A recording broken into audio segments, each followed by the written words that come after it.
Welcome to AP Biology. Today's presentation is going to be on sex determination, nondisjunction, and X-Inactivation. There are several different ways to determine sex. One of them is the XY system that mammals have, and we're mammals, so we have this system. And that is where the males have a X and a Y chromosome, and the females have two X chromosomes. And so when we make gametes, males make gametes that are either X or Y, and females' gametes are all X gametes. And so depending on whether the sperm is an X or a Y sperm determines whether the offspring becomes male or female. In many insects, the males have one X chromosome, and therefore when they make sperm, their sperm either get an X chromosome or get nothing.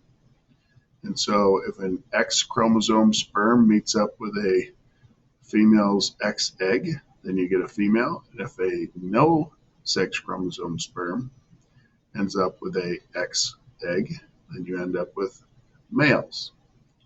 Another system that we see in nature is the ZW system we see in birds, which is basically the opposite of ours.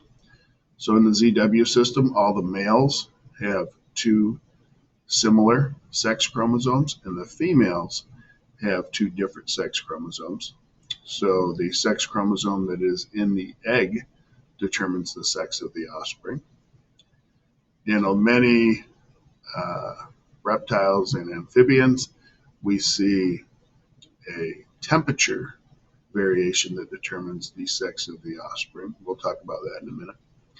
And in one of my favorites is the haplodiploid system that you see in bees and wasps, where males develop from unfertilized eggs and females develop from fertilized eggs. And so because of this system, males always have perfect genes, because if they had a bad gene, because they're haploid, they only would have one copy of that gene. If they had a bad gene, they would die. And so males are always loaded with perfect genes, and so males can mate even with their siblings and produce viable offspring. This is the temperature chart I was telling you about. If you look at many different lizards and alligators, if you have a lower temperature in the nest, you tend to produce very few males, and if you have a higher temperature in the nest, you get mostly all males. And with many turtles, it's the opposite of that. The low temperature produces a lot of males, and the higher temperature produces mostly females.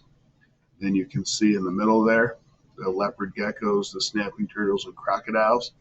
The high and low temperature produces very few males, but a moderate temperature produces mostly all males. So with these lizards and crocodilians, things are a little goofy.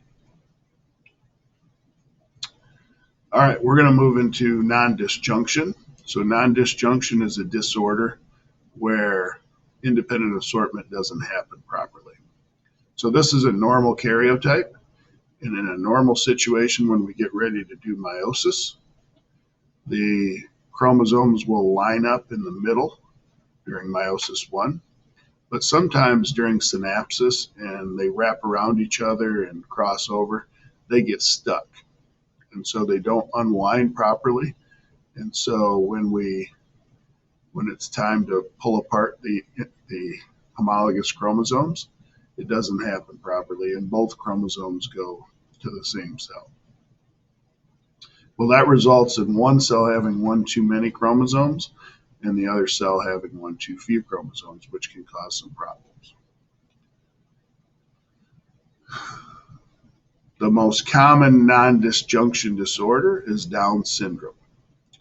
Down syndrome happens when a pair of chromosome 21s both end up in the same cell, and then they meet up with another one, and we get trisomy at chromosome 21. There are specific characteristics that go along with Down syndrome. I'm sure you've been exposed to them in your life, and you recognize some of those characteristics. The likelihood of nondisjunction happening actually seems to be associated with the age of the egg. As females get older and older, the likelihood of non-disjunction happening becomes more and more common. The age of sperm tends to be more associated with autism and schizophrenia, but not so much non-disjunction. You can see here at the age of 25, the occurrence of Down syndrome is less than 1 in 1,000. At the age of 30, it's about 1 in 1,000. At the age of 40, it's about 1 in 100. And at the age of 50, it's about 1 in 12. So you have a much greater risk as you get older of having a non-disjunction event taking place. Another non-disjunction disorder is Klinefelter's. So with Klinefelter's, you end up with 2 X and a Y. So you have an extra X chromosome. So what happens is you tend to have ovaries that produce too much estrogen.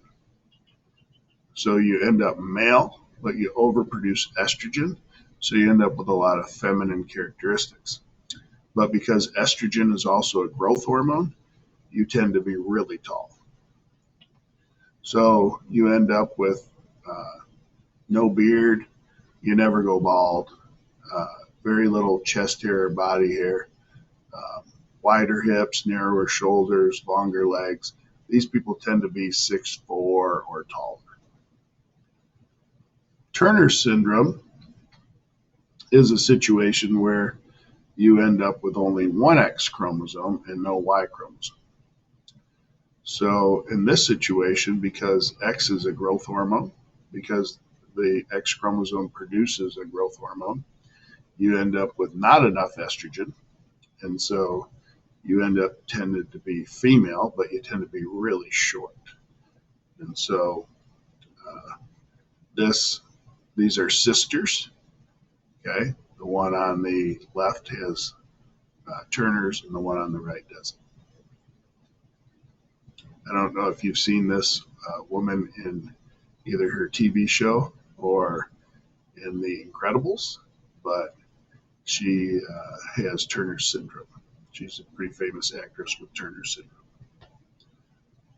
And then X-Inactivation is our last topic today. Basically what happens with X-Inactivation is you only need 1 X chromosome in each cell to function. And so one of the 2 X's in all of our normal body cells gets turned off. They both stay functional in your ovaries, but in the normal body cells, one of them gets turned off. Depending on which one gets turned off can have an effect on characteristics.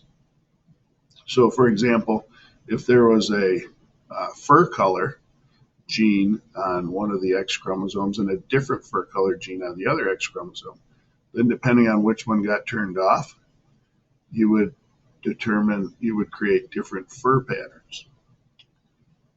And that's what happens in some cats. You have basically a black and a orange fur allele. And so in some of the cells, the black one gets turned off. And in other cells, the orange one gets turned off. And so that's why tortoiseshell cats have the appearance that they do, where it's kind of random black and orange coloration all over their body. It's because of X-Inactivation.